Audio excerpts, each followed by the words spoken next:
अस्सलाम वालेकुम वरहमतुल्लाह। वालेकुम अस्सलाम।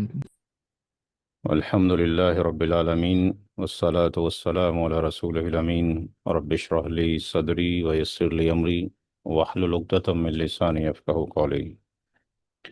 बैच नंबर 20 का ये लेक्चर नंबर 10 है और ये आखिरी क्लास है क्योंकि समराइज़ करना पड़ा रमज़ान मुबारक के लिए। अगले हफ्ते से रमज़ान शुरू हो जाएगा, सबको रमज़ान मुबारक हो भाई। और नेक्स्ट उसके बाद से जो भी फ्राइडे शुरू होगा, आई थिंक पहला रोज़ा शायद फ्राइडे का हो। तो हर उसमें फ्राइडे में हम आपको एक टेस्ट पेपर यानी जो 5 घंटे हैं उसको डिवाइड कर लिया जाएगा 3 या 4 पेपर के अंदर। उसमें आपको कुछ क्वेश्चंस दिए जाते रहेंगे, कुछ आपको मॉक टेस्ट दिया गया था, मुझे टाइम नहीं मिला क्योंकि मेरा अलीगढ़ का प्रोग्राम था, कल ही मैं वहाँ से वापस लौटा हूँ। तो इंशाल्लाह आगे जो पेपर आएगा उसी तरह के ऑब्जेक्टिव टाइप आएंगे। बाकी जो हमने डिस्कशन किया है, share of the child to be born या multiple death in a period of time, वो क्वेश्चंस भी उसके अंदर मौजूद रहेंगे। आवाज़ सबको आ रही है? आज कैंडिडेट भी कम है। जी, सबको आवाज़ पहुंच रही है हमारी? जी ठीक। हाँ। ठीक है, तो आज के जो टॉपिक हैं, 3 हैं shortcut method to solve inheritance cases, और सेकंड टॉपिक है percentage of decrease in all and percentage of increase in, और लास्ट जो टॉपिक है वो लिविंग इनहेरिटेंस शेयर्स। अपनी मर्जी से अपने हिस्सों को छोड़ा जाए तो क्या उसका प्रोसीजर होगा। तो पहला डिस्कशन करते हैं। अपने अपने कैमरास को बंद कर दें, मोहम्मद समीर साहब। शुक्रिया। पहला जो क्वेश्चन हम यहाँ पे करने जा रहे हैं वो एक शॉर्टकट मेथड का हमने एक चार्ट यहाँ पे बनाया है, और इसको कैसे सॉल्व किया जाए। तो इसके लिए हम एक यहाँ पे केस स्टडी ले लेते हैं और उसको इस के अकॉर्डिंग फिल करने की कोशिश करते हैं। इसको आप अपने इनको कंप्यूटर्स पे काम करना आता है ये बना सकते हैं, और इस तरीके से लोगों को इस पे समझाया जा सकता है। फॉर एग्ज़ाम्पल, यहाँ जो नाम है वो आप डिसीड्स पर्सन का नाम लिखेंगे, किस दिन उसकी डेथ हुई है वो आप डेट ऑफ डेथ लिखेंगे, और जो भी इनहेरिटेंस अमाउंट होगा उसमें से 3 एक्सपेंसेस आप निकालेंगे, जैसे कि पहले बताया जा चुका है। तीनों एक्सपेंसेस निकालने के बाद कफन दफन कर्ज और वसीयत का अमाउंट निकालने के बाद, लाइट से अगर ये 40,000 बचता है उसको यहाँ फिलअप कर दिया जाएगा। जो लिस्ट ऑफ द इनहेरिटर्स है, मान लीजिए एक सवाल हम यहाँ पे लेंगे, केवल इससे ज़्यादा नहीं लेंगे, कि अगर मरने वाले ने अपने पीछे वाइफ को छोड़ा है तो वाइफ का नाम यहाँ लिख दिए, क्योंकि पास ऑलरेडी ये डिफाइंड पैटर्न होगा आपके पास, इसको बार बार बनाने की ज़रूरत नहीं पड़ेगी, आपको केवल फील्ड फॉर्मेट फिलअप करना है। किसी से आपको और अच्छे तरीके से आता है वो एक्सेल शीट में बना सकते हैं, और डेटा को फीड कर आंसर कैलकुलेट किया जा सकता है। मदर, फादर, और लेट से यहाँ पे ले लिया हमने सन। तो जो वाइफ है उसकी क्या कैटेगरी होती है? हमेशा ही जेड एफ होती है। मदर भी हमेशा जेड एफ है प्राइमरी ईयर से। फादर बेटे की मौजूदगी की वजह से केवल जेड एफ होंगे। इनके जो सिक्स शेयर्स फिक्स्ड हैं, प्री डिफाइंड है, वाइफ का औलाद की मौजूदगी में 1/8 है, मदर का 1/6 है, जो फादर है उसका भी कितने 1/6 है। तो जो 1/6 है 1/6 है। अब यहाँ पर हम क्या करेंगे कि सबसे पहले total share of Z F को दिया जाए, तो हमें यहाँ पर ये मालूम है कि कैसे निकाला जाता है। तो शेयर इन नंबर्स अगर निकालना हो तो यहाँ पे हमने शॉर्टकट लिखा हुआ है एफ एस, यानी फिक्स शेयर की मल्टीप्लाई एलसीएम से कर दी जाए। तो यहाँ पर एलसीएम कितना आएगा, अब ये आपको अच्छे तरीके से मालूम है, पढ़ चुके हैं। इन दैट केस एलसीएम कितना आएगा, 24 आएगा। तो 1/8 यानी फिक्स शेयर, उसको एलसीएम से मल्टीप्लाई कर दिया जाए तो कितने हिस्से आ जाएंगे, ये 3 हिस्से आ जाएंगे। ये 1/6 24 से मल्टीप्लाई कर दिया जाए, कितने हिस्से आ जाएंगे, 4 आ जाएंगे। 1/6 एंड 24, और ये 4 आ जाएंगे। तो यहाँ पर हम लिख लेंगे कि total share of Z F कितना हो गया। तो यहाँ पे टोटल जो शेयर ऑफ जेड एफ है वो कितना हुआ, 3 हुआ, 4 हुआ, 4 हुआ, और टोटल जो हो गया दैट इज कितना हो गया, 11 हो गया, राइट। अब जो रेसिड्यू है वो आर किसको जाता है, क्योंकि जो सन है वो क्या बनता है, ए बी एन बनता है, आसबा बी नफसी बनता है, उसको आर जाता है। तो so we are calculating the value of the R here. तो आर की वैल्यू का मतलब हो गया कि जो हमारे पास एल्शियम था, उस एल्शियम में से अगर हम total share of Z F घटा दें, total share of Z F को माइनस कर दें, तो दैट इज 24 - 11 = 13। तो सो ये 13 जो वैल्यूज है, ये 13 वैल्यू कहाँ आ जाएगी, ये आपके पास यहाँ आ जाएगी। और टोटल कितना हो जाएगा, ये 24 हो जाएगा। जो इनहेरिटेंस अमाउंट था वो 40,000 रुपये था। 40,000 रुपये को when you will divide it through the 24 से अगर आप डिवाइड करते हैं 40,000 को, तो 40,000/24 अगर करते हैं तो एक वैल्यू आती है 16। आ, आ, ये आपके पास 1666, ये आपके पास वैल्यू आती है 6.67 की वैल्यू आती है, राइट। अब जो वैल्यू आई है उस वैल्यू को अगर हम यहाँ पे शेयर इन अमाउंट करना चाहते हैं, तो नंबर ऑफ जो शेयर्स हमारे पास मौजूद हैं ये 3 है। तो 3 की मल्टीप्लाई 16 6.67 से कर दीजिए। इसी तरीके से ये 4 की मल्टीप्लाई हो जाएगी, यहाँ पर भी 4 की मल्टीप्लाई इससे हो जाएगी। तो ये जो वैल्यू यहाँ पर आएगी ये 5,000 के अप्रॉक्स आ जाएगी। और ये वैल्यू जब मल्टीप्लाई आप करेंगे इसकी 40,000 की, divided by 24 and multiplied by 4 करेंगे, तो 6,666,666.67 इनका भी इतना ही वैल्यू आपके पास आ जाएगा। और इन तीनों वैल्यूज़ को ऐड करने के बाद 6,666.67 मल्टीप्लाइड बाय 2 एंड प्लस 5,000, ये आपके पास जो वैल्यू हो गई दैट इज़ 183334। और फिर इसको माइनस कर दीजिए 24 में से, या आप यहाँ से 30 उसकी मल्टीप्लाई कर देंगे तो ये वैल्यू इतना आ जाना चाहिए 24,000 में से। ये वैल्यू नहीं, गलत हो रहा है कुछ।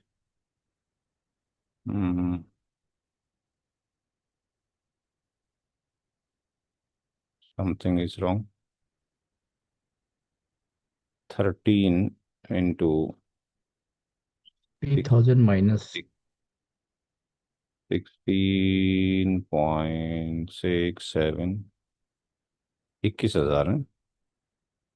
ये बनेगा 21। तो ये गलत हो गया क्या? नहीं, ये तो सही है। सही है। तो ये 21,600.71। तो ये वैल्यू 13 की मल्टीप्लाई इससे की जा रही है, तो ये 21 66 और 6.67, इन सभी को ऐड करते हैं। 21,666.71 प्लस 5,000 रुपये प्लस 6.666, सॉरी, 6,666.67 प्लस 6,666.67। ठीक, तो ये तकरीबन अप्रोक्सीमेटली 40,000 आ जा रहा है। तो ये सारी वैल्यू अप्रोक्सीमेटली जो है 40,000 आ जा रही है। तो ये इस तरीके से शॉर्टकट से करेंगे तो लोगों को समझाने में भी आसानी होगी। आपको मालूम है सारी टर्मोलॉजी, जिसको सिखाना है वो बड़ी टर्मोलॉजी से सिखाएं, जिसको सॉल्यूशन करके देना है एक इस तरह से शीट बना लें, क्योंकि हर एक के रिश्तेदार में कहीं ना किसी की डेथ तो होनी है। तो इस तरीके से ये काम किया जा सकता है। तो ये जो आपके पास जो पैटर्न दिया है, ये पैटर्न काम करेगा, जेड एफ में भी काम कर जाएगा, सारे जेड एफ हों तब भी ये फील्ड फॉर्मेट काम करेंगे। अगर ए बी एन मौजूद है तब भी काम कर जाएगा जेड एफ के साथ में। और अगर ऐसा हो कि जेड एफ के साथ में असबा माँ गैरी हो, चूंकि बेटी के साथ में अगर डॉटर के साथ में अगर रियल सिस्टर होती है या पैटर्नल सिस्टर होती है तो उसको भी रेसिड्यू जाएगा। तो यहाँ पे इस तरीके से किया जा सकता है, लेकिन एवीजी के अंदर ये फील्ड फॉर्मेट काम नहीं करेगा। ये जेड एफ में भी काम करेगा, तीन पैटर्न पे काम कर जाएगा। केवल जेड एफ हो तब काम कर जाएगा, जेड एफ के साथ में एवीएन हो तब भी काम कर जाएगा, और एएमजी पे भी काम कर जाएगा।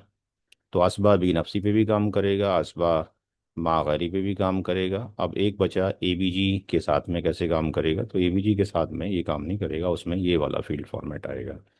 फॉर एग्जाम्पल इसमें एक एग्जाम्पल लेते हैं, और एग्जाम्पल में केवल हम चेंज कर देते हैं, सब कुछ तो वैसे ही रखते हैं, और यहाँ पर हम चेंज करते हैं केवल सन की जगह पे दो लोगों को, ये वाइफ ये मदर, वही पैरामीटर हैं सारे, और ये फादर। और यहाँ पर हम सन भी ले लेते हैं और डॉटर भी ले लेते हैं। तो मदर का जो मदर है दैट इज जेड एफ है, फादर जेड एफ है, और वाइफ जेड एफ है, और ये 1/8 हो गया, दैट इज 1/6 हो गया, 1/6 हो गया। अब यहाँ पर जो शेयर इन अमाउंट निकालना है, जो पीछे अभी निकाला था 1/8, चूंकि यहाँ पे एल्शियम कितना हो जाएगा 24, तो ये 24 मीन्स ये 3 हो गया। और 1/6 की मल्टीप्लाई 24 से की जाए that is equal to 4, 1/6 24 equal to 4। तो total share of Z F जो हो गए वो 3, देन 4, ये कितने हो गए, 8 और 3 आपके पास ये 11 हो गए। तो यहाँ पे आर की वैल्यू इन दोनों के लिए जाएगी। तो आर की वैल्यू इन दोनों के लिए जब जाएगी, क्योंकि ये जो बनेंगे ये असबा भी गैरी ही बनेंगे, तो आर की वैल्यू यानी एलसीएम, जो भी वैल्यू एलसीएम की है, उस एलसीएम में से minus total share of Z F निकालेंगे, दैट बिकम दी 13। अब यहाँ पे जो इनका रेशियो है सन एंड डॉटर का वो कितना है, 2:1 है, तो एडिशन ऑफ रेशियो कितना हो जाएगा, वो कितना हो जाएगा, 3 हो जाएगा।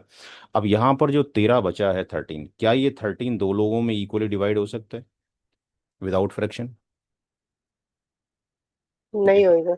ये नहीं हो सकता विदाउट फ्रैक्शन। तो हम क्या करेंगे कि यहाँ पर जो एडिशन ऑफ रेशियो आएगा, इस एडिशन ऑफ रेशियो को, क्योंकि यहाँ पर जो ध्यान से सुने, यहाँ पर जो वैल्यू आ रही है वो वैल्यू आ रही है 13, यानी आर की वैल्यू यहाँ पे 13 आ रही है। अब 13 यहाँ तो इंडिविजुअल चला गया, 3 शेयर 4 शेयर 4 शेयर, यहाँ दोनों को 13 विदाउट फ्रैक्शन डिवाइड नहीं हो सकता। तो द रूल इज दैट कि हम क्या करेंगे कि जो इसका यहाँ पर एडिशन ऑफ रेशियो आया है, इस एडिशन ऑफ रेशियो को इससे मल्टीप्लाई कर देंगे। तो यहाँ पे फाइनल जो एलसीएम है, जो एलसीएम पहले आ रहा था 24, उस 24 को मल्टीप्लाई कर दीजिए किससे, जो आपका 3 है। तो यहाँ जो वैल्यू आएगी,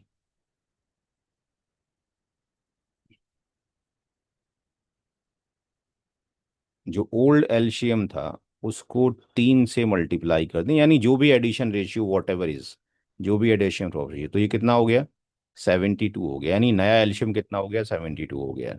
तो अब जितने भी इंडिविजुअल पैरामीटर्स थे उनको, चूंकि जब एलसीएम को 3 से मल्टीप्लाई किया है तो इंडिविजुअल को 3 से मल्टीप्लाई कर दें। यानी जो पहला था फाइनल शेयर अमाउंट दो, ये जो 3 था इसको फिर 3 से मल्टीप्लाई कर दें, यानी जो 3 था वो 9 हो जाएगा, जो 4 था वो 12 हो जाएगा, जो 4 था वो 12 हो जाएगा, और जो ये था 24 था, इस 24 की जगह पर कितना हो जाएगा, ये 72 हो जाएगा। अब जो 72 है उसमें से अब हम क्या करेंगे कि यहाँ पे टोटल जो आना चाहिए 72 आना चाहिए। तो ये जो 13 था, जैसे यहाँ पे इंडिविजुअल 3 था तो 3 को 3 से मल्टीप्लाई किया, यानी एडिशन ऑफ रेशियो, 4 को ही मल्टीप्लाई किया, इस 4 को भी किया। ये जो 13 है, इस 13 को अगर हम 3 से इंडिविजुअली मल्टीप्लाई कर दें, यानी 13 × 3, तो कितना हो जाएगा, 39 हो जाएगा। तो क्या अब विदाउट फ्रैक्शन डिवाइड हो सकता है बेटा और बेटी में? 13 तो डिवाइड नहीं हो सकता, तीन ट्वेंटी पार्ट फोर में। एंड बट जब 13 की 3 से मल्टीप्लाई कर देंगे तो 39 हो गया। तो अब ये इंडिविजुअली क्या हो सकता है, डिवाइड हो सकता है विदाउट फ्रैक्शन। तो यहाँ पे जो बेटा है, इस बेटे को कितने चले जाएंगे, इस बेटे को ट्वेंटी कितने चले सिक्स जाएंगे, 26 26। और इस बेटी को कितने चले जाएंगे, 13। 13। ठीक है, तो टोटल कितना आ जाएगा, 72 आ जाएगा। तो यहाँ थोड़ा सा आपको ट्रिक अप्लाई करना है, जब प्रैक्टिस करेंगे इंशाल्लाह हो जाएगा। यहाँ पे वही 40,000 रुपये हैं, वही डेड पर्सन है जो पहले से एग्जिस्ट करता था, वही डेट है। 40,000 को यहाँ से आप जब डिवाइड करेंगे 72 से, तो इसका जो अमाउंट आएगा दैट विल बी दी 555 आएगा, ये वैल्यू आएगी 55555। तो यहाँ पर जो 9 है, 9 की मल्टीप्लाई 555 से आप करेंगे तो ये वैल्यू 5000 आ जाएगी। और 4 से इसकी मल्टीप्लाई करेंगे तो ये 6666.67। फिर सॉरी, ये 4 नहीं, 12, 12 से मल्टीप्लाई करेंगे यहाँ, फिर ये 12 की मल्टीप्लाई इसी से होगी तो 6666.67। 26 से मल्टीप्लाई करेंगे उस वैल्यू की तो ये 14,443, 443.3 हो जाएगा। और 13 से मल्टीप्लाई करेंगे तो ये वैल्यू 7,222, और ये 22 हो जाएगा, और ये अप्रोक्सीमेटली 40,000 आ जाएगा। तो इसकी जो आप कर चुके हैं, आपको जस्ट इसकी प्रैक्टिस करनी है, और इंशाल्लाह ये प्रैक्टिस भी हो जाएगी धीरे धीरे। एग्जामिनेशन में ये नहीं देंगे, ये तो आपका एक अलग से पार्ट हाँ। एग्जाम। ये 26 एंड 13 कैसा है वो नहीं समझ में हाँ देखिए, यहाँ पे एक आया। सिंपल सा पैरामीटर याद रखना है, थोड़ा सा ट्रिकी है। यहाँ तक ये वाला पार्ट अगर हम लेते हैं पहले, लेट्स से यहाँ पे कोई दिक्कत नहीं होगी, ये 1/8 था, यहाँ पे भी हो गया, ठीक है। ये दोनों जो ए बी जी में आएंगे इनको आर मिलेगा, ठीक। अब ये हमें मान हम्म। कि यहाँ पर जब ये पैरामीटर आते हैं तो हमें ये पता होना चाहिए हमारी प्रैक्टिस के अकॉर्डिंग कि इसका एलसीएम 24 आएगा, राइट। तो अब जब राइट। 24 एलसीएम आएगा तो 24 की मल्टीप्लाई 8 से कर देंगे, तो इसका मतलब ये हो गया कि इसको 3 हिस्से जाएंगे, इसको 4 जाएंगे, इसको 4 जाएंगे। यानी हम्म। 3 4 4 का मतलब हो गया 11 हिस्से जाएंगे। इसका मतलब बेटा हम्म। बेटी के लिए जो आर बचा एल्शियम में 13 से, बजे। इसको निकाला 13। अब जो 13 है, इस 13 को 3 से डिवाइड करेंगे तो फ्रैक्शन में आएगा, हमें विदाउट फ्रैक्शन चाहिए, वी वांट विदाउट फ्रैक्शन। क्योंकि लेमैन आंसर हम्म। बंदा नहीं समझ सकता पॉइंट दशमलव क्या होता है, उसको चाहिए कितने नंबर आने चाहिए, कितने हिस्से आने चाहिए। तो हमें इस तरीके से कुछ राउंड ऑफ करना है कि भाई वो विदाउट फ्रैक्शन आ जाए। तो उसका तरीका ये है कि हम क्या करें कि यहाँ पर जो जितने भी रेशो बेटे, क्रेडिट। हाँ, जितने भी बेटे हों, जितने भी बेटे हों, अगर ये दो बेटे होते तो आपके पास दो ये और एक बेटी होती, तो ये 5 हो जाता, राइट। तो अब यहाँ पे जी। चूंकि तीन दो हैं तो ये 3 हो गया। हम्म। तो जो ये हम्म। 3 वैल्यू आया है 3, इसको हम्म। हम क्या कर देंगे, मल्टीप्लाई मल्टीप्लाई। कर देंगे जो कि हमारा पुराना वाला एलसीएम था। तो हम्म। ये निकला फाइनल एलसीएम। तो फाइनल एलसीएम 70। में पुराने वाले एलसीएम को 3 से मल्टीप्लाई करेंगे तो टोटल हिस्से अब बनेंगे 72। पहले 24 बन रहे हम्म। थे, पहले हम्म। 24 बन रहे थे, अब बनेंगे जी। 72। तो जब ये 72 बन रहे हैं तो इसका मतलब जो इंडिविजुअल शेयर था, उस इंडिविजुअल को भी हम 3 से मल्टीप्लाई कर देंगे, क्योंकि हम टोटल को 3 से मल्टीप्लाई कर रहे हैं। तो जो 3 वाला था वो 9 बन जाएगा, 4 वाला 12 बन जाएगा, 4 वाला 12 बन जाएगा। तो अब यहाँ पर इस 13 वाले को मल्टीप्लाई करेंगे अगर 3 से, तो ये कितना बन जाएगा, 39 बन जाएगा, जैसे 13। कि ठीक है 39 बन जाएगा। अब 39 को हम 3 पार्ट में डिवाइड कर सकते हैं, राइट। Okay okay. तो दो पार्ट का मतलब हो गया 26, ये बेटे को दे दीजिए, और एक पार्ट का मतलब हो गया 13, वो बेटी को दे दीजिए, ठीक है। ओके। जी जी। अब थोड़ा सा प्रैक्टिस करेंगे इंशाल्लाह आ जाएगा, क्योंकि थोड़ा नई टर्मिनोलॉजी है तो मुश्किल है। अभी पहले दिन समझाते तो समझ में नहीं आता, क्योंकि अब सारा पढ़ चुके हैं अल्हम्दुलिल्लाह, तो उसको समराइज ही कर रहे हैं यहाँ पे, इसके अलावा तो कुछ नहीं कर रहे ना। तो एक पार्ट तो हमने डिस्कशन करना था, और दूसरा जो पार्ट था जो डिस्कशन का था वो था कि परसेंटेज ऑफ डिक्रीज और इंक्रीज जो होता है, तो उसके लिए हमने एक पेपर लिखा हुआ है, और उसको हम यहाँ पे ले लेते हैं। तो ऑल और रद्द के जो रूल हैं, कवानीन हैं, वो हम डिस्कशन ऑलरेडी कर सकते हैं। ये रूल हज़रत उमर रदी अल्लाह तआला अन्हु के दौर खिलाफत में दिए गए, उससे पहले ये रूल नहीं थे। और यहाँ पे डॉक्टराइन ऑफ ऑल और रद्द क्या होता है ये भी आपको अच्छी तरीके से मालूम है। ये तभी एग्जिस्ट करेगा जब सारे एयर्स प्राइमरी हों, जिनका numerator oblique denominator greater than one हो जाता है, वो ऑल में चला जाता है, और लेस देन हो जाए तो आपके पास रद्द में चला जाता है। तो ये पेपर मैं आपके साथ में शेयर कर दूंगा क्लास के बाद, ठीक है ना। तो यहाँ पर पहला जो पार्ट है उसमें, यहाँ पे अगर हम ये देखते हैं, एक कंडीशन ली है हमने अंडरस्टैंड करने के लिए जो आपको पढ़ाई जा चुकी है, कि अगर किसी शख्स की डेथ होती है और उसने अपने पीछे छोड़ा, तो यहाँ पे जो डेथ हो रही है वो एक औरत की हो रही है। उसने अपने पीछे अपने शौहर को छोड़ा है, दो सगी बहनों को छोड़ा है। तो सगी बहन का हिस्सा सूरा निसा में, जो शौहर का हिस्सा सूरा निसा के अंदर 12 में दे रखा है, और जो सगी बहनें उनका हिस्सा 2/3 176 में दे रखा है। तो अगर हम यहाँ पर दोनों को ऐड करते हैं तो ये 7 बाई कितना हो जाता है, 6, यानी ग्रेटर देन वन हो गया। कंडीशन ऑफ क्या हो गई, ऑल एग्जिस्ट कर गई। तो यहाँ पर अगर हम 50% जो शेयर हैं वो हस्बैंड को दे देते हैं तो हमारे पास 50% ही बचता है। इसका मतलब ये है कि जो सिस्टर हैं उनको जो जाना चाहिए था, 2/3 जाना चाहिए था, वो 2/3 जा नहीं सकता। तो इसका मतलब दोनों ही जो बहनें हैं उनको अगर हम 50% देते हैं तो जाना कितना चाहिए था, 16.67। तो उनको कितना लॉस हो रहा है, दोनों बहनों को 16.67 का लॉस हो रहा है। और अगर हम इसका रिवर्स केस कर देते हैं कि हस्बैंड को जो पहले बेटी उनको पकड़ा दें, बहनों को, तो बहनों को अगर पकड़ा दिया तो हमारे लिए जो बचा शौहर को देने के लिए इतना बचा, जबकि शौहर का हिस्सा कितना था, 50% था। तो शौहर इस टाइम पे लॉस में जा रहा है इतने के। तो अब क्या किया जाए, दोनों को में से किसी को एक को भी देते हैं, दूसरा सफ़र करता है।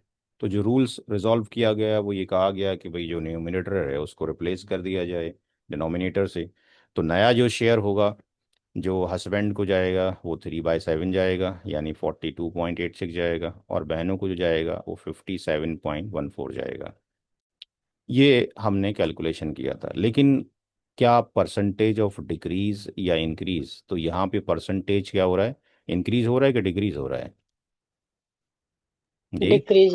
डिक्रीज हो रहा है। तो डिक्रीज। ऑल में परसेंटेज ऑफ डिक्रीज होता है। परसेंटेज ऑफ डिक्रीज का एक फार्मूला है मैथमेटिक्स के अंदर, वो हमने यहाँ पे अपनी टर्मोलॉजी लगा दी उसकी जगह पर। तो परसेंटेज ऑफ डिक्रीज का मतलब हो गया SDA, यानी pre defined share minus share after all. PS का मतलब हो गया प्री डिफाइंड शेयर हो गया, और ये SD का मतलब हो गया ये इसमें से प्री डिफाइंड शेयर में से जो शेयर आफ्टर ऑल आ रहा है उसको घटा दिया जाए, मल्टीप्लाइड बाय 100। तो यहाँ पर अगर हम देखते हैं कि कितना परसेंटेज डिक्रीज हुआ है, तो जो शौहर का जो शेयर था वो कितना था, 1/2 था, जो कि पहले प्री डिफाइंड शेयर है, 1/2 था। शेयर आफ्टर ऑल कितना आया है, 3/7। तो यहाँ पे अगर हम इसको देखते हैं अलग ब्रैकेट में कि ये 1/2 है और ये 3/7 आया है, तो यहाँ से इसका एल्शियम कितना हो जाएगा, 14 हो जाएगा, राइट। और 2 7 जा, और ये कितना हो जाएगा, माइनस कितना हो जाएगा, 6।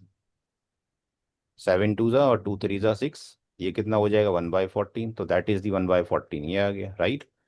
तो अकॉर्डिंग टू द फार्मूला ये 1/14 आ गया। लेकिन इसके नीचे जो है ऑब्लिक में वो क्या है, प्री डिफाइंड शेयर है। तो प्री डिफाइंड जो शेयर है हमारे पास वो कितना है, 1/2 है। तो ये 1/14 ये,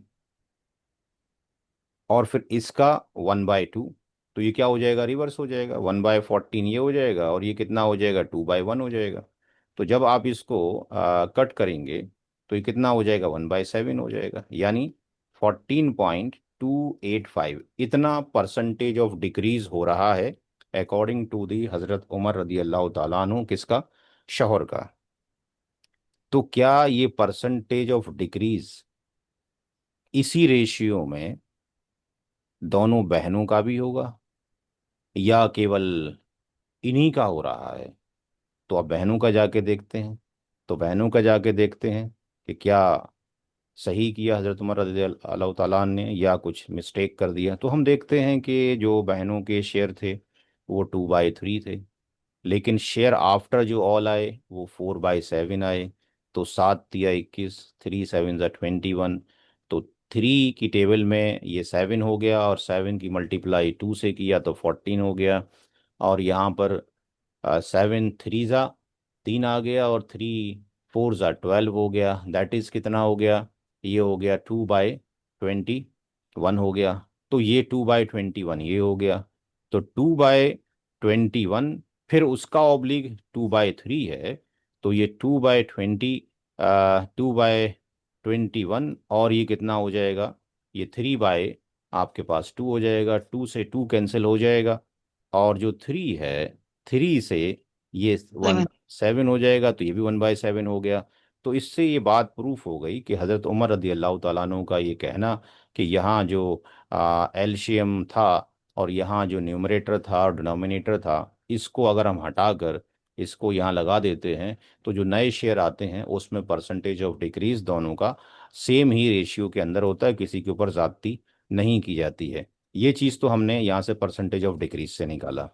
अब हम ये देखना चाहते हैं कि जो शेयर इसको मिल रहा है, हस्बैंड को, डिक्रीज होने के बाद, यानी उसका जो 50% था वो उसको मिल रहा है 42.86। तो क्या ये 42.86 जो है वाकई में इतना डिक्रीमेंट है, 14.285?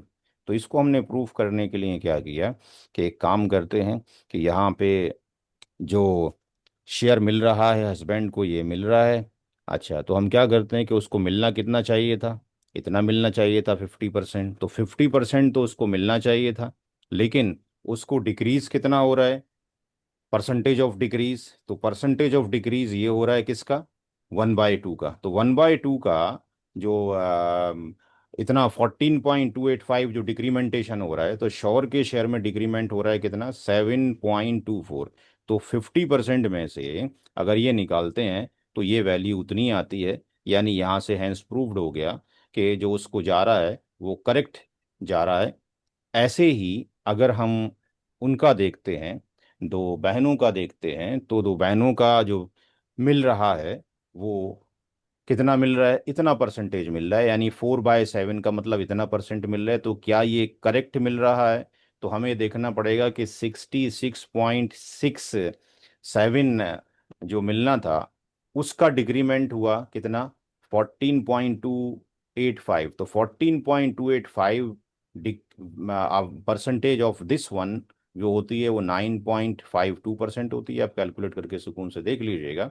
तो इसको माइनस करते हैं तो ये वैल्यू ही आ जाती है। तो इससे प्रूफ हो गया कि दोनों का परसेंटेज ऑफ डिक्रीज तो इक्वल रेशियो में हुआ है, यानी 14.285। And after the reduction of this value किसी को इतना जा रहा है, किसी को इतना जा रहा है, तो क्या वो दुरुस्त जा रहा है, वो भी हमने वेरीफाई कर लिया है कि इस परफेक्टली काम कर रहा है। इसी तरीके से जो रद्द का कॉन्सेप्ट है, रद्द के कॉन्सेप्ट में यहाँ पे हमने माँ को लिया है, और दूसरा जो लिया है वो एक डॉटर को लिया है। तो if we are taking the mother and the daughter together, तो ये 4/6 होता है, <<1 हो गया। अब तो रद्द का केस हो गया। अब रद्द का जब केस हो गया तो माँ को इतना शेयर था, डॉटर का इतना शेयर था, अब ये इतना तो बच गया। अब इसका क्या करें?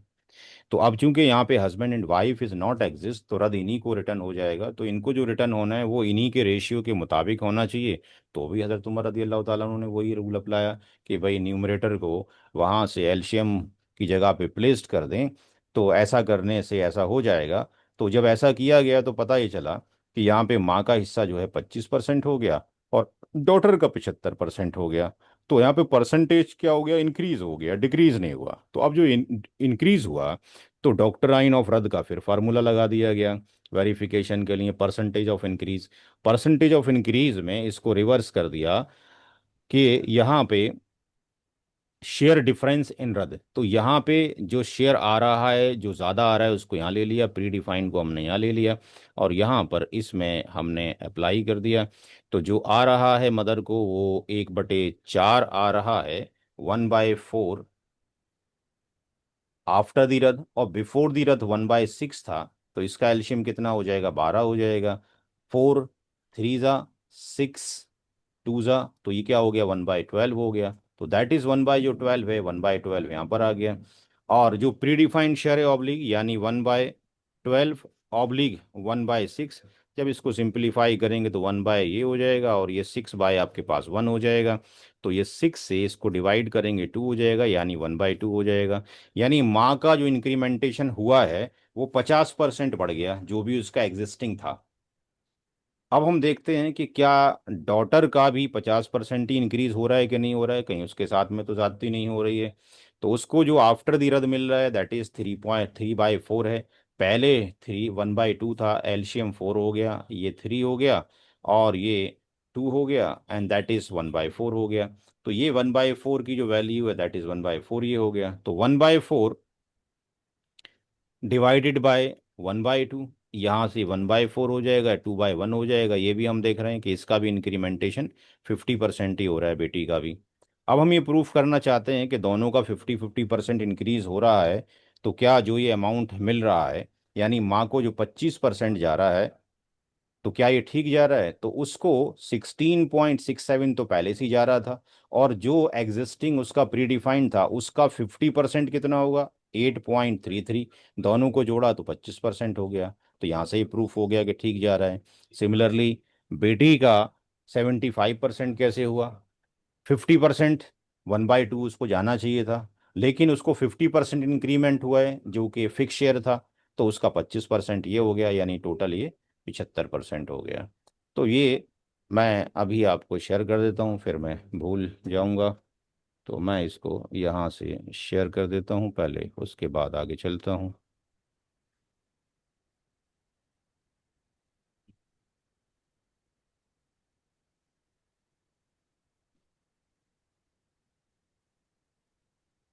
परसेंटेज ऑफ डिक्रीज इंक्रीज, ये मैंने डॉक्यूमेंट आपको दे दिया है, ठीक है, ये आपके पास चला गया है। तीसरा जो टॉपिक है आज का दैट इज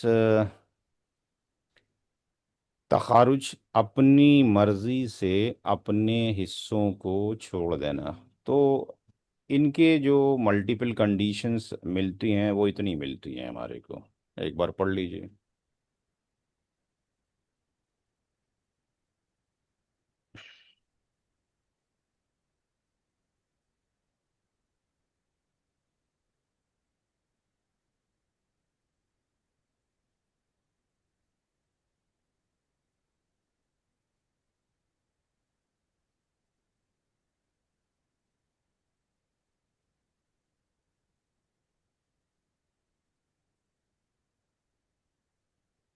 तो एक कंडीशन तो ये हो सकती है कि भाई हम अपना सारा जो भी शेयर है वो बिना किसी डिमांड के आप लोगों को देना चाहते हैं।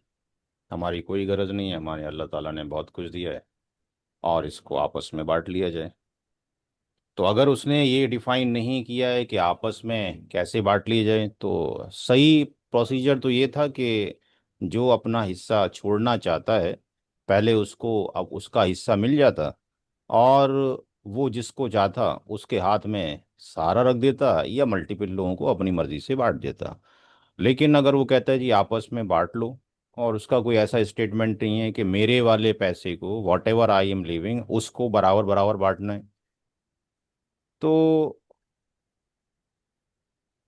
मल्टीपल स्कॉलर ये कहते हैं कि अगर वो छोड़ गया है और उसने कोई कंडीशन अप्लाई नहीं की है, तो जो छोड़ा हुआ उसका जो शेयर है वो बाकी वारिसीन में उसी प्रोपोर्शन में डिस्ट्रीब्यूट हो जो इनकी आपस में निस्बत बन रही है या रेशियो बन रही है।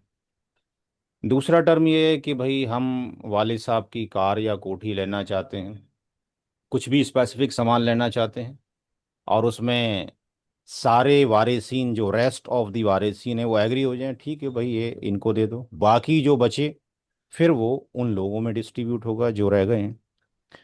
तीसरी एक कंडीशन ये हो सकती है कि किसी ने अपनी वाइफ का महर नहीं दिया है, और ये अक्सर ज़्यादती ही की जाती है कि पहली ही रात में हम जो है महर को माफ़ करवा लेते हैं, क्योंकि महर भी क्या है, एक कर्ज है। जैसे कर्ज होता है, ऐसे ही जो महर है, डॉलर है, वो भी एक कर्ज है। और ये भी अगर कोई शख्स मरता है तो कफन दफन के बाद उसमें से कर्ज बतौर मेहर निकाला जाएगा अगर है तो, या किसी ने मनी किसी से ले रखा है। तो अब इसको कैसे सॉल्यूशन किया जाए, इसकी दो मेथड हैं। कि एक मेथड तो ये है कि हम पहले जैसे कैलकुलेट करते आए हैं वैसे ही कैलकुलेट करें, और जो बाकी अमाउंट बच जाए, जो कुछ छोड़ना चाहता है, उसको दोबारा से फिर कैलकुलेट करें उन लोगों के लिए, बाकी लोगों के लिए। एक दूसरा मेथड ये है कि हम फाइनल कैलकुलेशन में उसको हटा दें, लेकिन इनिशियल कैलकुलेशन में उसको रखें जो अपने शेयर को छोड़ना चाहता है। मेरे हिसाब से दोनों से ही आंसर ठीक आता है, दोनों को ही मैंने यहाँ पे शो किया हुआ है पहले वाले सवाल में। दूसरा मेथड ज़्यादा अच्छा है, इसमें हेडेक कम है। दोनों मेथड को यहाँ से देख लीजिए। यहाँ पे एक सवाल है कि जमीला की मौत हो जाती है और उसकी जो प्रॉपर्टी है वो तकरीबन 6 लाख रुपए का उसका स्टेट है, यानी कर्ज कफन दफन सब निकालने के बाद इतना बचता है। हस्बैंड है, मदर है और रियल अंकल है। हस्बैंड ये कहता है जी मैंने अपनी बीवी का महर नहीं दिया था, मुझे शायद शर्म आ रही है, मैं महर का कर्जदार हूँ उसके, अब मैं उसकी प्रॉपर्टी से पैसा भी लूँ, ये ठीक नहीं है। तो एक काम करो, आपस में आप लोग बांट लो। तो कौन कौन बचा? सवाल के अकॉर्डिंग कौन कौन बचा? मदर एंड रियल अब अंकल। मत मदर एंड रियल अंकल, दो बचे, ठीक। अगर हम ये सोच के बैठ जाएं कि भाई हस्बैंड तो पिक्चर में नहीं है, केवल मदर और अंकल हैं, तो क्या नुकसान होगा? तो हम इस सवाल में तीन चीज़ें देखेंगे। कि एक तो सॉल्यूशन देखेंगे दो तरीके से, और तीसरा वो उसका इफेक्ट देखेंगे कि अगर आपने इग्नोर कर दिया कि हस्बैंड तो एग्जिस्ट ही नहीं करता, तो फिर क्या होने वाला है। ध्यान से इसको देखने का, यहाँ पे ब्लंडर मिस्टेक्स हो जाती हैं। पहला मेथड ये है कि हमने हस्बैंड का 1/2 ही रखा, चूंकि मरने के बाद हस्बैंड मौजूद है। माँ का 1/3 चूंकि औलाद नहीं है। रियल अंकल का R। इन दैट केस में अगर हम देखते हैं तो टोटल शेयर 5/6 हुआ, यानी अंकल का शेयर कितना बचा, बना 1/6। और ये 6/6 हुआ, यानी पहले मेथड में इस प्रॉपर्टी के 6 पार्ट हुए। अगर हम उसको डिवाइड करते हैं 6 लाख रुपए को, तो एक शेयर कितने का आया, 1 लाख रुपए का। इसका मतलब हस्बैंड को 3 लाख जाने चाहिए, मदर को 2 लाख जाने चाहिए, और अंकल को 1 लाख जाने चाहिए। यहाँ तक तो मेरे ख्याल से किसी को दिक्कत नहीं होगी, राइट? क्लियर है यहाँ तक? अब जमीला का हस्बैंड ये कहता है कि मुझे अपना अमाउंट नहीं चाहिए, 3 लाख। अब 3 लाख जो बटना है किस किस में बटना है? माँ के मदर अंदर में, और अंकल रियल के में, अंदर, ठीक है। अगर अंकल। उसने ये नहीं कहा बराबर बराबर बांट लो, तो स्कॉलर सेज कि उसको उसी रेशियो में बांटो जिसका जो रेशियो है। तो हम ये फाइंड आउट कर लें कि भाई माँ का और अंकल के बीच में क्या तनासुब है, क्या रेशियो है। तो हमने देखा भाई इनका जो रेशियो आ रहा है वो T:1 आ रहा है। इसका मतलब जो 3 लाख रुपए हैं उसके दो हिस्से मदर को जाएंगे। तो 3 लाख के दो हिस्से मदर को जाने का मतलब है 2 लाख माँ को जा रहे हैं, और uncle is getting the 1 lakh rupees. तो इसका मतलब टोटल शेयर ऑफ मदर जो हो गया वो कितना हो गया, 4 लाख हो गया। उसको जमीला से रिसीव हुआ और जमीला के हस्बैंड से रिसीव हुआ, राइट। जबकि अंकल को कितने गए, 2 लाख रुपए गए। पहला वाला मेथड समझ में आ गया। दूसरा मेथड जो है उसमें हमने क्या किया, ये पहला वाला मेथड सारी किताबों में आपको मिलेगा, जितने भी आपके पास इल्मुल फराइज़ की किताबें मदारिस में पढ़ाई जाती हैं। दूसरा वाला मेथड वहाँ पे नहीं है, दूसरा वाला मेथड मैंने अपना रखा हुआ है, उससे भी आंसर ठीक आता है। और ये एक ही बार में कैलकुलेट हो जाएगा, दो दो बार नहीं करना पड़ेगा। पहले वाले स्टेप में हमने हस्बैंड का शेयर वही रखा, मदर का ही वही रखा, अंकल का ही वही रखा, राइट। और ये 5/6 हो गया, ये स्टेप नंबर 2 भी ठीक है।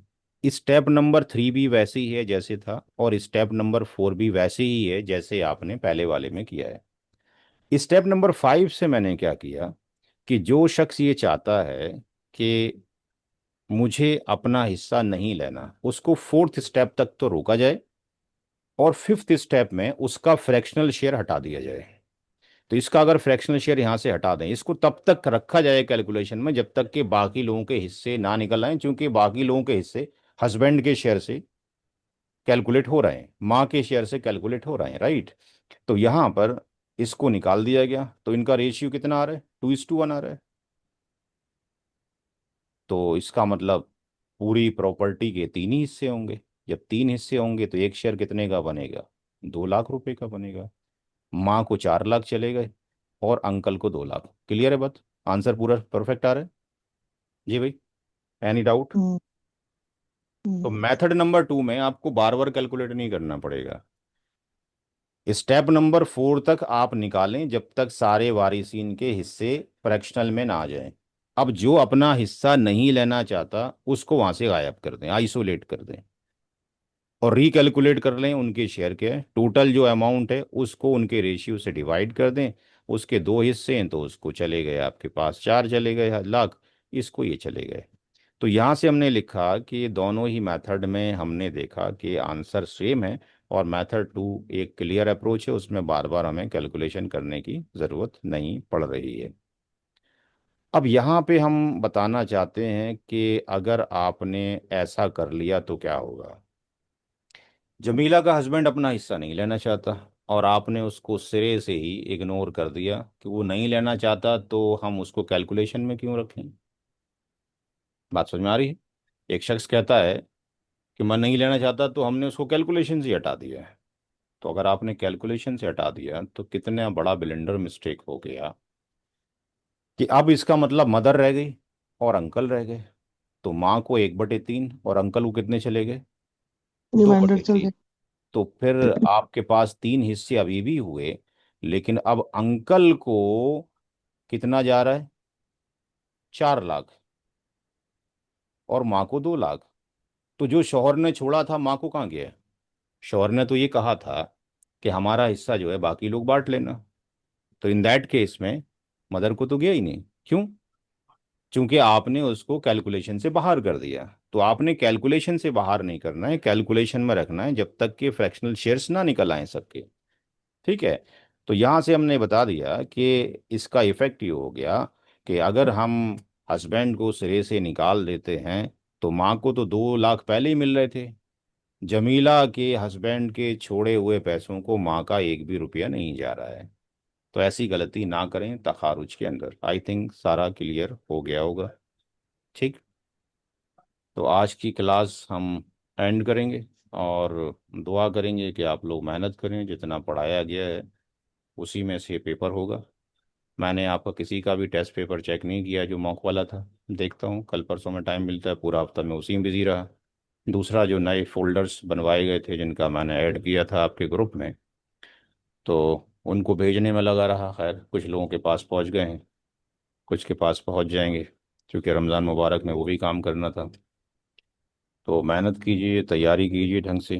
टेस्ट पेपर इंशाल्लाह हम आपको उसकी इत्तला कर दे करेंगे। तो 5 घंटे का जो पेपर है उसके हम देखते हैं 3 या 4 पार्ट कैसे करते हैं। लेकिन जो भी पेपर होगा उस पर जो वक्त लिखा होगा, जैसे पहले डिस्कशन किया गया था, अगर वो 1 घंटे का पेपर है तो आप 1 घंटा टाइमिंग निकालेंगे, और 1 घंटे में उसको बंद करके जितना भी सॉल्व किया होगा वो भेज देंगे। 1 हफ्ते का टाइमिंग रहेगा एक पेपर को सॉल्व करने में, बट अपने ना कॉपी का यूज़ करेंगे ना चैट जीपीटी का आप इस्तेमाल करेंगे जब आप पेपर कर रहे होंगे। तो ठीक है जी? Clear to everyone? कोई क्वेश्चन तो नहीं है किसी का? किसी का कोई सवाल? हम्म। ठीक है, तो इंशाल्लाह फिर मॉक अब टेस्ट मॉक टेस्ट का क्वेश्चंस मिला नहीं। ये किसमें न- भेजा था? नहीं, I have send in the group.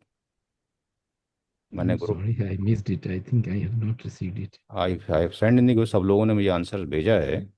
ऐसे कैसे पॉसिबल है कि ग्रुप में नहीं गया है? आपको जो मैंने भेजा है बाकी लोगों ग्रुप में ही भेजा है ना? Yes sir. ग्रुप में भेजा है, बाकी शेयर कर दो जिसके पास नहीं गया। किसी के पास हो तो उसको शेयर कर दीजिए दोबारा से। Thank you very much. Sir वो ये चाइल्ड हाँ, टू बी बॉर्न वाले में अगर आपका दोनों साइड से अगर बराबर आता है तो उसको कैसे करेंगे? ये आई हैव सीन इट। बराबर आता है तो मल्टीप्लाई करने की जरूरत ही नहीं, फिर तो काम ही खत्म हो गया। फिर तो आप देखो कि बराबर जब आ रहा है तो किस में कम, फिर आपको वो रेशियो नहीं निकालना पड़ेगा, 1 हो गया तो बात खत्म हो गई। आप उसमें देखो कि मल्टी उसमें ऐसा तो नहीं होगा ना दोनों के इसमें शेयर बराबर जा रहे हैं। इंडिविजुअल इंडिविजुअल अलग अलग जा रहे होंगे, टोटल सम 24 आ रहा है ना, राइट? जी। दोनों का टोटल 24 आ रहा है, लेकिन आपके पास 24 दोनों का के अंदर मल्टीपल अफराद मौजूद हैं, तो उसमें देखें किसको कम जा रहा है किसको ज़्यादा जा रहा है, रूल्स वही अप्लाई होगा, कम से कम शेयर दे दीजिए, बाकी को महफूज कर लीजिए। बाकी ये कि बाकी और डेप्थ पढ़ना तो मैंने किताबों का एड्रेस भी दे दिया है, कहाँ से आपने मंगानी है, कहाँ से पढ़ना है, क्योंकि सारा तो 400 पन्नों की किताब पूरी डिस्कशन तो नहीं की जा सकती। हर एक चैप्टर का मैंने हर एक पार्ट आपके सामने डिस्कशन कर लिया है। इस वाले के अंदर भी मल्टीपल क्वेश्चंस मौजूद हैं, 4-5 क्वेश्चन इसमें भी लिए हैं। Multiple death in a period of time 10-12 questions मौजूद हैं, तो हर एक में मिल जाएंगे, और बाकी रियल स्टडी तो है ही हर एक की। तो मेहनत कीजिए, ज़रूरी है मेहनत करना, मेहनत जितना भी कर सकते हैं ट्राई कीजिए। इसमें अगर नहीं हो पाता है तो बैच नंबर जो नेक्स्ट है वो 27 आई थिंक मार्च से शुरू हो रहा है, मैंने ऐड कर दिया। इसको स्कैन करने के बाद आपको वो मिल रहा है कि नहीं मिल रहा है? इसको स्कैन मैं तो अगर इसको मैंने स्कैन करते हैं तो फॉर्म आ जाता है, चेक कीजिए कोई साहब। कुछ लोग कह जी रहे हैं सर, कि मैंने ऑलरेडी रजिस्टर कर दिया। हाँ, तो कुछ लोग कह रहे हैं कि ये स्कैन नहीं हो पा रहा है, तो मैंने कहा आपसे पता कर लें, क्योंकि उनको स्कैन करना आ नहीं रहा होगा शायद। नहीं सर, इसको दूसरे व्हाट्सएप में भेजने के बाद स्कैन करना है, इसी में नहीं ले अच्छा। रहा वो। हाँ हाँ, इसलिए तो हम इसको लिंक भेज देंगे इंशाल्लाह, 1-2 दिन में लिंक भेज देते हैं, जिनके पास प्रॉब्लम आ रही है उनको लिंक भी भेज देते हैं। बैच नंबर 21 मैंने ये बना दिया है, इस ग्रुप के अंदर ऐड कर लिया जाएगा उन लोगों को। तब तक मटेरियल डालते रहेंगे, 1 महीने का टाइमिंग है, ताकि एटलीस्ट फाउंडेशन तैयार हो जाए। पेपर जब फिनिश हो जाएगा, जब आप दे देंगे, तो आप लोगों का फीडबैक भी चाहिए होगा कि कैसा पढ़ाया गया, क्या फ़ायदा हुआ, क्या बेनिफिट हो सकते हैं। और सर्टिफिकेट हम उन्हीं लोगों को देंगे जिनके नंबर 70% से ऊपर आएंगे, ठीक है जी। उससे कम वालों को सर्टिफिकेट नहीं देंगे, क्योंकि हम ये चाहते हैं कि आप ढंग से काम करें, जब सीख जाएं तो लोगों को सिखाएं, ये बहुत ज़रूरी है।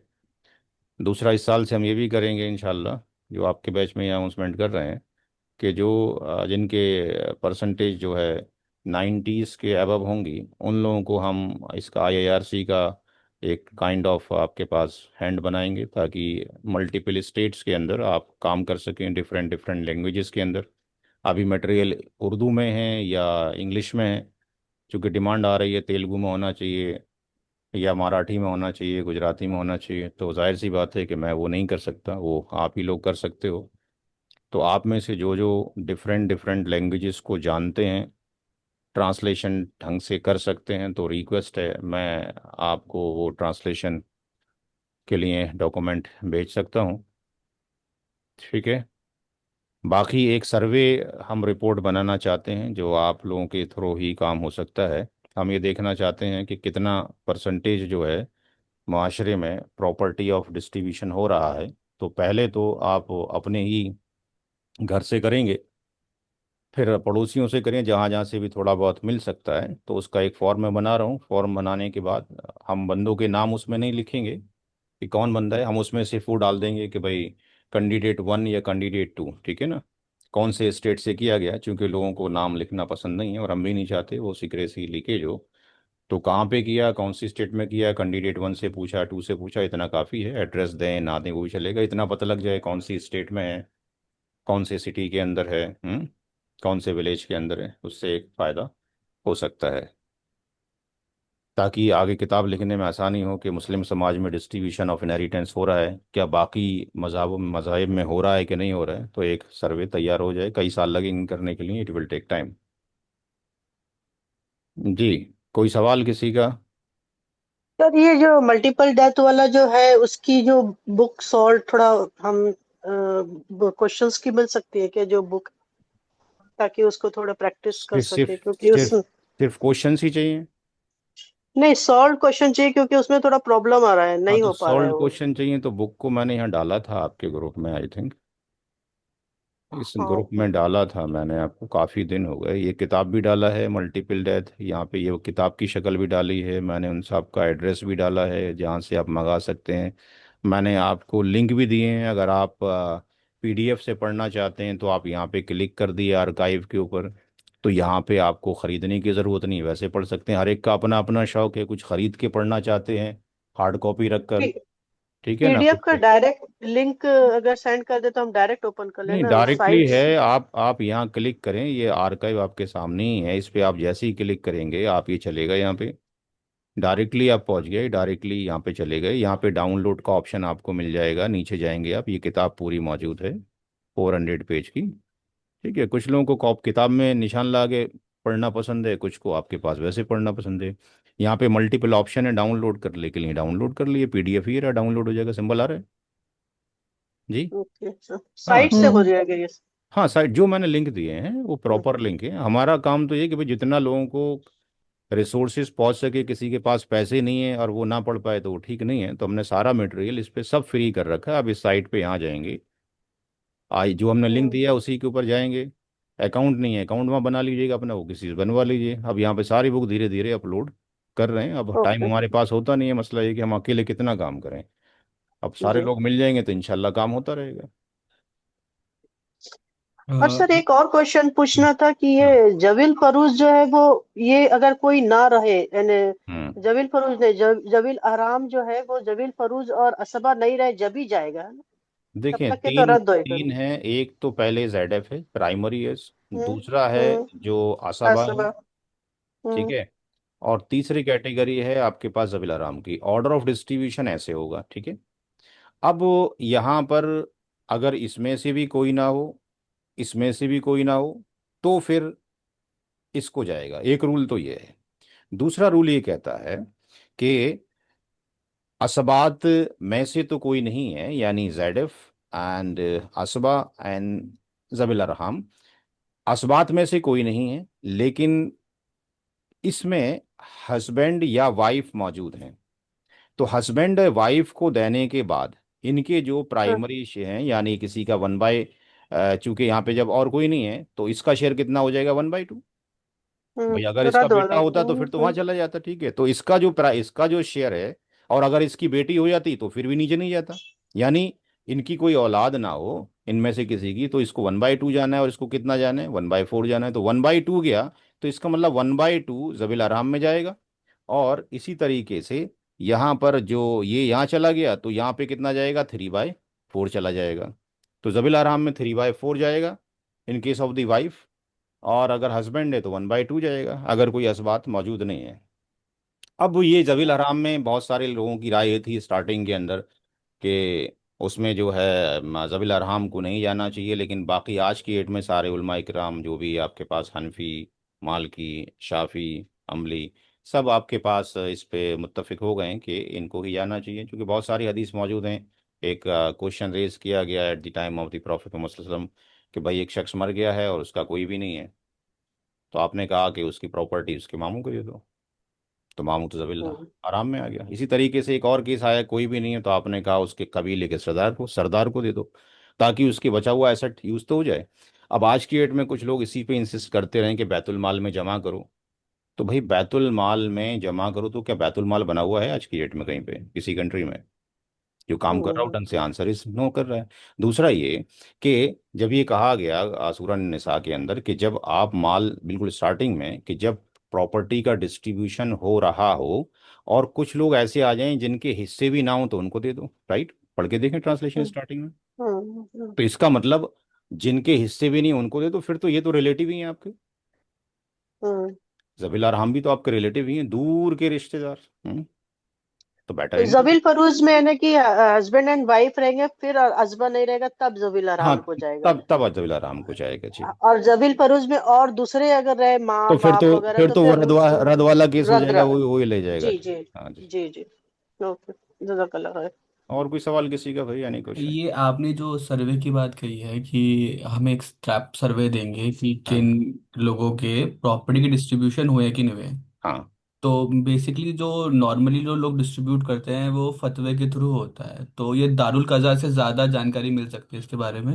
नहीं तो वो थोड़ी आपको इस पे काम करने देंगे। नहीं आप जो काम करना चाहते हैं अपने अपने सेल्फ डिपेंडेंसी पर, दूसरे की क्यों डिपेंडेंसी करना चाहते हैं? नहीं, मैं अगर उनसे लिस्ट मांगूं तो वो कुछ नहीं नहीं, देंगे मतलब। नहीं, सवाल नहीं पता होता जी। अच्छा। अपने तौर पे आप करें। सबसे बेस्ट तरीका ये, क्लास में 13 लोग हैं अभी, ठीक है। हम्म। 13 लोगों ने अभी तक मुझे आप बताएं कि आप में से कितने लोगों ने कितनी मौतें घर में देखी हैं अपनी? एवरेज कितनी देख ली किसी ने? बताएं भाई, कुछ भी रफली आइडिया दें। जो जो आपने जनाजे देखे हो आज तक रिलेशन में, कितने देखे हैं अभी तक? काफी देखे हैं। काफी कितना, कोई आइडिया, कोई फिगर कुछ याद है? दो तीन। दो तीन देखे हैं। अब जब आप जिस तीन मोहल्ले चार। में जिस जिस मोहल्ले में आप रहते हैं, उस मोहल्ले में एक दो महीने में कोई ना कोई तो चला ही जाता है ना छोड़ के। हम्म। जी। हम्म। आप जब नमाज पढ़ते हैं, जना पढ़ने जाते हैं, तो मैं तो दिल्ली में देखता हूँ कि हर महीने किसी ना किसी का जनाजा उठ रहा है। तो जब जनाजा उठ रहा है जिसका, तो हमें अब ये चाहिए करना कि आपके ही मोहल्ले में है, आपकी उसी मस्जिद के अंदर है, उस मस्जिद की कमेटी के लोग हैं, तो उनको चाहिए कि तीसरे दिन उस बंदे के घर जाएं ताज़ियत के लिए, कि भाई एक काम हो गया है, मुर्दे का कफन दफन। उस पे अगर कर्ज है, और वो इमाम साहब को साथ में ले जाएं, जैसे हमने अभी शुरू कर रखा है। जिसमें उसके ऊपर कर्ज है तो कर्ज की अदायगी की जाए, अगर उसने वसीयत की है तो वसीयत की अदायगी की जाए। और चौथे नंबर पे, आप लोगों के बीच में मरने वाले की प्रॉपर्टी को कैसे हल किया जाए, उसके लिए इमाम साहब और कमेटी के लोग उन घर के अफराद को जानते होंगे। जब आप उस मोहल्ले में रहते हैं तो इतना आपका फर्ज बनता है कि पड़ोसी के बारे में जानो, कितने बच्चे हैं, घर में कौन कौन रहता है। हम ये नहीं पूछ रहे कि आपके घर में एसेट कितना है, कितना माल दौलत है। हम सिर्फ ये बताना चाहते हैं कि भाई आपके शौहर गुजर चुके हैं, आपकी औलाद है, तो आपका हिस्सा 12.5% है। जो बंदा गुजरा है उसके वालिद साहब हैं, उसकी माँ का हिस्सा 16.67% है, उसके वालिद का इतना है, माँ का इतना है। और उसका बेटा है तो बेटे का हिस्सा इतना है। इतना लिखकर अगर वो मुफ्ती साहब और जो मोहल्ले के लोग हैं वो एक पेपर पे दिए हैं कि जब भी ये होना, इतना इतना परसेंटेज होना, उससे दो फायदे होंगे। एक तो ये कि उस टाइम पे लोगों के दिल नरम होते हैं और ये काम आसानी के साथ हो जाएगा। बेटे को जो कि कब्जा करने वाला था, फॉर एग्जाम्पल, पूरी प्रॉपर्टी के ऊपर अभी, या बीवी कब्जा करने वाली थी पूरी प्रॉपर्टी, ऐसा नहीं है कि जालिम नहीं है, इसलिए मैंने एक फोल्डर भेजा है आपको, जालिम कौन, फैसला कौन करेगा, मैं आप या वो है जी। सारा डिस्ट्रीब्यूशन इसीलिए किया जा रहा है। हर एक बंदा कहीं ना कहीं इन्वॉल्व है, बैरियर बन रहा है। तो उससे अब हर एक को पता लग गया कि भाई इसमें मरने वाले की माँ का हिस्सा इतना है, बाप का हिस्सा इतना है। और ये आपके उस घर को तो पता लग ही गया। वो जो गांव दरगाहों से, दूसरे शहरों से लोग आए थे, उनको ही पता लग गया। अब उनके यहाँ पे कहीं कोई मरेगा तो वो भी इस प्रोसीजर को, यानी एक चेन रिएक्शन इंशाल्लाह शुरू हो जाएगा, but it will take time. 2015 से मैंने जब ये सफ़र शुरू किया तो मुझे तो नहीं लगता था कि मैं क्लासेस दे पाऊंगा जैसे आपको दे रहा हूँ, बट अल्लाह का शुक्र है 1500 1600 लोग तकरीबन सीख चुके। 30 40 लोग तो ऐसे हो गए कि अगर मुझे 20 आता है तो उनको 18 आता है जी। तो कहने का मतलब ये, मेहनत करेंगे तो इंशाल्लाह आगे बढ़ते रहेंगे। और ये इसलिए ज़रूरी है ताकि जब हम आगे रिपोर्ट शाया करें तो ये पता रहे कि भाई मुस्लिम समाज एक ऐसा समाज है जिसके अंदर प्रॉपर्टी का डिस्ट्रीब्यूशन होता है, लेकिन बाकी जगह पर सिर्फ कहा तो जाता है, होता नहीं है। दूसरा, बाकी जो रूल्स बनाए गए हैं वो अपनी मर्जी से रूल बनाए गए हैं, और यहाँ पे रूल की एक पूरी अथेंटिसिटी है जो अब से नहीं, 1400 साल से चली आ रही है। तो बहुत सारे काम हो सकते हैं, और इस पर दीन का काम बहुत सारा हो सकता है। कितने लोगों को सही रास्ता मिल सकता है जो भटके हुए हैं। ठीक है, तो उसका फॉर्म का फॉर्मेट में बना के भेजूंगा अभी। इट विल टेक टाइम, जरा जो उलमा इकराम से डिस्कशन कर लूँ क्या क्या पैरामीटर उसके अंदर रखने हैं। ठीक। ये ऐसा टॉपिक है कि जिसके लिए बहुत कम अवेयरनेस है और बहुत कम लोगों के अंदर ओपननेस है। हेजिटेशन बहुत है और वो शेयर नहीं करना चाहते हैं नहीं सोसाइटी करेंगे से। इंशाल्लाह। अब कल जैसे मैं था, कल अलीगढ़ में था, तो एक इदारा तहकीक और तसनीफ़ है, वहाँ पे 12 13 स्कॉलर्स थे, और वो मदारिस से ही फारिग थे, और वो रिसर्च में लगे हुए हैं, किताबें भी लिखी जा रही हैं, और कोई एमए कर रहा है, कोई पीएचडी भी कर रहा है। तो उन्होंने मेरे से क्वेश्चन ये पुटअप किया कि भाई आपको 10 12 साल हो गए, तो आपका पॉइंट ऑफ व्यू क्या है, क्या रीज़न है कि ये समाज में फैलाव नहीं हो रहा है, क्यों इतनी अंडरस्टैंडिंग नहीं है। तो मैंने कहा मैंने जो देखा है अभी तक उसमें दो तीन पॉइंट ये हैं। एक तो ये कि जो लोग मदारिस से पढ़ के आते हैं उनको लॉ ऑफ सक्सेशन तो पता है, लेकिन उनकी जो लैंग्वेज है वो इतनी टफ है लॉ ऑफ सक्सेशन की। वो जिस लैंग्वेज में बात करते हैं वो आम हम जैसे लोगों के लिए, जो इंजीनियर डॉक्टर प्रोफेशनल लोग हैं, उनकी वो टर्मोलॉजी समझ में नहीं आती। तो एक तो कम्युनिकेशन गैप का मसला है। वहाँ पे कुछ लोग ऐसा हों मदरसे से जो ये जानते हों कि भाई इसको अंग्रेज़ी में क्या बोलेंगे, सिंपल लैंग्वेज में क्या बोलेंगे। अगर आप जबिल फुरूज असबाबी गैरी माँ गैरी असबाबी नफसी पे जाएंगे, तदाखुल पे जाएंगे, तवाफुक पे जाएंगे, तसी पे जाएंगे। हमने एल्शियम का नाम सिर्फ एल्शियम ही रखा, हमने रखा ही नहीं कुछ भी नाम। तो फिर बड़ा मसला हो जाएगा, समझ नहीं पाएंगे। एक तो पार्ट ये हो गया। दूसरा पार्ट ये कि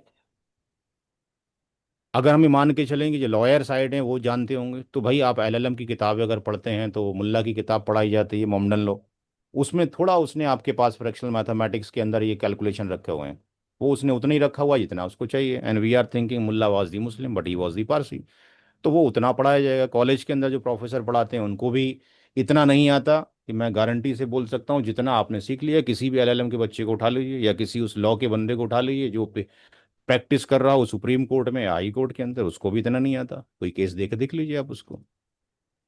तो अब वहां पर उधर कॉलेज के अंदर भी नहीं आता, तो कॉलेज वालों को आप पकड़ें। फ्रैक्शनल मैथमेटिक्स की कमी होने की वजह से उलमा इकराम उधर नहीं सीख पा रहे हैं, तो दूसरा गैप आपके पास ये आ गया है। तीसरा ये कि मसाजिद के मिंबर से जो आवाज़ आनी चाहिए, वहाँ पर जो बेचारे इमाम हैं उनकी तनख्वाहें जब दी जाती हैं, तो शर्म की बात ये होती है उस पर लिखा होता है बोर्ड पे कि इमाम साहब की तनख्वाह जो है 12,000 रुपये दे दी गई, जैसे कि आपने बहुत बड़ा तीर लगा दिया हो। 12,000 की कोई औकात है आज की डेट में? जी भाई, किसी इमाम के 3 4 बच्चे हैं, 12,000 में क्या होगा? आपकी तो 60,000 में कुछ नहीं होता। तो हमें ही चाहिए उनकी अगर तनख्वाहें बढ़ाई जाएं, उनको फ्री दिया जाए। वो जैसे हम इंजीनियर डॉक्टर बने हैं वैसे वो भी बने हैं, अब उनको बोलने का आप मौका नहीं देते हैं। अक्सर जो कमेटी हैं वो अनपढ़ हैं, गंवार हैं, बिल्डर लॉबी है, आप जाके देख लीजिए। वो एक भी तकरीर बिना कमेटी के परमिशन से नहीं कर सकते, क्योंकि मैं ये फेस कर रहा हूँ कि अगर if I want to do the lecture in any मसाजिद, तो कमेटी से पूछना पड़ता है। इमाम साहब बोलते हैं कमेटी से पता करो, कमेटी बना कर देती हैं। कहीं कहीं दो दो कमेटी बनी हुई हैं, कहीं कहीं एक दो किताबें पढ़ाई जाती हैं, वही किताबें, और कोई सब तकरीर नहीं होगी किसी भी तरह की, और इस पे बोला नहीं जाता है। तो मसाजिद के इमाम अगर इस पे बोलना शुरू करें, 52, कल मैंने उनको यही कहा कि 52 जुमा होता है पूरे साल में, क्या जितने भी हजरात 12 लोग यहाँ बैठे हुए हैं मेरे सामने, किसी ने एक भी जुमा पूरे साल में लॉ ऑफ सक्सेशन के ऊपर कहते हुए सुना मौलाना साहब को, इमाम साहब को? तो कौवा कहते हैं नहीं। तो बस यही कमी है। तो अब उसमें ये कि आपने जब सीख लिया है, आप जिनको जानते हैं उसके थ्रू मोटिवेट करें उनको। मसाजिद में नहीं हो सकता है तो आप अपने दोस्तों को अपने घर पे बुलाएं, जितना सीख चुके हैं, चाय पानी नाश्ते खाने का इंतज़ाम करें और उनको सिखाएं। बिना पैसा खर्च किए तो शायद दीन नहीं फैलेगा, ये फैल जाएगा आज की डेट में। लगता है आपको? आपको अपना वक्त भी कुर्बान करना पड़ेगा, टाइम भी करना पड़ेगा। अब मेरी कोई छुट्टी नहीं होती, मेरे साथ बड़ा मसला है। सैटरडे संडे मेरा प्रोफेशनल काम होता है आईटी वाला, मंडे टू थर्सडे भी होता है। बच्चों की छुट्टी होती है सैटरडे संडे, वाइफ की भी छुट्टी होती है। मैं सुबह से लेके 9 बजे से लेके रात के 10 बजे तक रहता हूँ। फ्राइडे की एक दिन छुट्टी होती है, वो मैंने आप लोगों के लिए रिजर्व किया हुआ है। तो कहीं ना कहीं तो कुछ काटना पड़ेगा टाइम। तो घर वालों का ही मुझे कुछ टाइम लेना पड़ता है, काटना पड़ता है, अपना भी काटना पड़ता है, तो जाके यहाँ तक पहुँच हो पाती है। तो हो जाएगा इंशाल्लाह, टाइम लगेगा। जब आपके पास बुराई फैल जाती है तो टाइम तो लगनी है, एकदम से तो सोल्यूशन नहीं आने वाला है। मैंने 10 साल पहले शुरुआत की थी, तो आज मैं रिजल्ट देख रहा हूँ, नज़र आ रहा है। हर एक दो दिन में कोई ना कोई सवालात आ जाते हैं और अच्छे खासे आ जाते हैं। एक कल जब हम जा रहे थे अलीगढ़, तो जो इन मौलाना के साथ जा रहे थे, तो उन्होंने डिस्कशन किया कि एक केस मेरे पास आया तकरीबन 14 करोड़ रुपए का था, जिसमें वालिद साहब मर चुका है, 4 5 भाई हैं, 4 5 बहनें हैं। तो भाइयों की नीयतें ख़राब हो गई और वो बहनों को नहीं देना चाहते थे। उन्होंने 3 बहनों को, 4 बहनों को जो बेचारी ज़्यादा पढ़ी लिखी नहीं थी, उनको बोला हम तुम्हारा पैसा देना चाहते हैं, हमारे साथ चलो। जो पढ़ी लिखी थी उनको थोड़ा सा एहसास हो गया कि जब पैसा ही देना है तो हमें ले जाने की ज़रूरत क्या है, पैसा तो भाई घर ला के भी दे सकते हैं हमारे को, ये कोर्ट में ले जाने की ज़रूरत क्या है। तो 4 बहनें कोर्ट चली गई। कोर्ट पे पहले से ही वकील साहब तय बैठे थे, पेपर तैयार थे, उनसे दस्तखत करा लिए गए। और पता ये चला कि उन पेपर्स में लिखा था कि हम बहनें अपना हिस्सा अपने भाइयों को अपनी मर्जी से दे रहे हैं। बात समझ में आ रही है आपको? अफसोस फिर जो 2 बहनें रह गई थी उन्होंने कोर्ट में केस अप्लाई कर दिया। तो जो जज है उसने कहा कि आप अपने इस्लामिक स्कॉलर को लेकर आइए कि आपका हिस्सा बनता है, और जिन्होंने ये कहा है कि हिस्सा नहीं बनता है वो भी अपने इस्लामिक स्कॉलर को लेके आए। तो इधर से ये इस्लामिक स्कॉलर गए, लेकिन उनका इस्लामिक स्कॉलर आया ही नहीं, दूसरे एंड का। तो आप देखिए कैसी बेइज्जती हो रही है हमारी। मतलब ज़बरदस्ती काम करवाना चाह रहे हैं। तो हमें चाहिए कि हम सीखें, लॉ कॉलेज में जाके इसको फ्री सिखाएं। मेरी ज़रूरत है कहीं लॉ कॉलेज के अंदर ऑनलाइन क्लास लेने के लिए, मैं हाजिर हूँ। ठीक है, मैं क्लास छोड़ सकता हूँ अपना, एक दिन का हर्जाना जाना कर सकता हूँ, कोई दिक्कत की बात नहीं है। क्योंकि टाइम काट कर ये काम हो सकता है, बिना उसके नहीं हो सकता है। कल के फोटोग्राफ मैंने डाल दिए हैं आपके ग्रुप के अंदर, जो मैं गया था। वहाँ डिस्ट्रीब्यूशन भी हुआ, तकरीबन 600-700 फोल्डर का डिस्ट्रीब्यूशन किया गया, 300 किताबें तकरीबन गई। ये किताबें गई आपके पास, और सिराजी से पहले रियाजी और विरासत की फरियाद ये डिस्ट्रीब्यूट की गई। बाकी जो फोल्डर्स दिख रहे हैं ये किए गए। तो अपने बलबूते पे जितना आप कर सकते हैं कीजिए, अल्लाह ताला ने तौफीक दिया है। ये आगे फॉरवर्ड कीजिए, प्रिंट करा के कीजिए, जहाँ जहाँ आप स्टेट में रहते हैं इसको प्रिंट कराइए। 5-6 हज़ार प्रिंट कराएंगे, 2 रुपये का एक फोल्डर पड़ेगा। कुछ लोग मिलके करा लीजिए, पूरा खानदान मिलके तो करा ही सकता है भाई। अगर 2 रुपये में किसी की आखिरत सुधर जाती है तो क्या अच्छी बात है। ठीक है जी, इंशाल्लाह अगले हफ्ते फिर अब जो आएगा पेपरों में ही हमारी मुलाकात रहेगी। और एक हफ्ते का टाइमिंग रहेगा, उससे पहले पहले आप, यानी अगर हमने एक पेपर आपको दे दिया, अगले फ्राइडे से हम पेपर देना शुरू करेंगे, तो अगले थर्सडे तक आपका पेपर सबमिट हो जाना चाहिए। ठीक है, टर्म्स कंडीशन हमने बता दी हैं क्या करने का है अपने। ठीक, सर नेक्स्ट फ्राइडे कितने बजे क्लास होगी? नहीं क्लास नहीं होगी, अब क्लास खत्म हो, क्लास सारे टॉपिक्स हमने खत्म कर लिए। अब टेस्ट पेपर होना है, केवल टेस्ट होना है। टेस्ट जो होगा वो 20 तारीख में होगा सर हमारे ये पास। टेस्ट के जो पोर्शंस है वो भी डिवाइड रहेंगे ना हर वीक के हिसाब से, तो वो हर हमें वीक के, पहले से मालूम? नहीं पहले से मालूम क्यों होगा आपको? आपको क्वेश्चन पेपर जो होगा फ्राइडे में अपलोड कर दिया जाएगा। तो मैंने मिक्स सब सब टॉपिक यानी मिक्स ही रहेंगे हर पेपर में, कहने का हाँ मतलब कुछ है। भी रहेगा, आपको एक सैम्पल पेपर दे दिया गया है, बाकी जो है ओके। आपके पास मुनास्खा का दिया गया। तो जाहिर सी बात है मैं कोई भी क्वेश्चन उस किताब से नहीं दूंगा अपनी, जो मेरी मुस्लिम हम्म। इनहेरिटेंस किताब है, चूंकि आपके पास तो है ना वो। जी। फिर तो वहां से कोई ना कोई देख ही लेगा, इंसानी फितरत है। ठीक, तो बेटर इज दैट हम हम्म। वो देंगे जो हमारे पास रियल केस स्टडीज आ रही होती हैं, डिफरेंट वाली, जो अभी कल परसों पहुंची है, वो आपको दे देंगे। ठीक है जी, बट रहेगा पैटर्न वही आपके पास। तो जो लेंदी क्वेश्चन है उसको, जो आपके पास ये multiple death in a period of time होगा, जाहिर सी बात है वो 20 नंबर का क्वेश्चन रखा जाएगा। ऐसे ही आपके पास share of the child to be born, ये भी 20 नंबर का रखा जाएगा। तो 20-20 नंबर के क्वेश्चंस रखे जाएंगे, बचे 60 नंबर। तो 60 नंबर के आपके दो पेपर तो आपके पास ये हो गए, एक मुनास्खा वाला हो गया, एक मल्टीपल डेथ का हो गया। और दो पेपर वो उधर बना देंगे 15-15 नंबर के, और 30-30 नंबर के जो ऑब्जेक्टिव टाइप बचे। ठीक है, 100 नंबर का क्वेश्चन होगा सारा। इंशाल्लाह। ठीक है, चलिए, अल्लाह हाफिज़, अस्सलाम वालेकुम। अल्लाह अल्लाह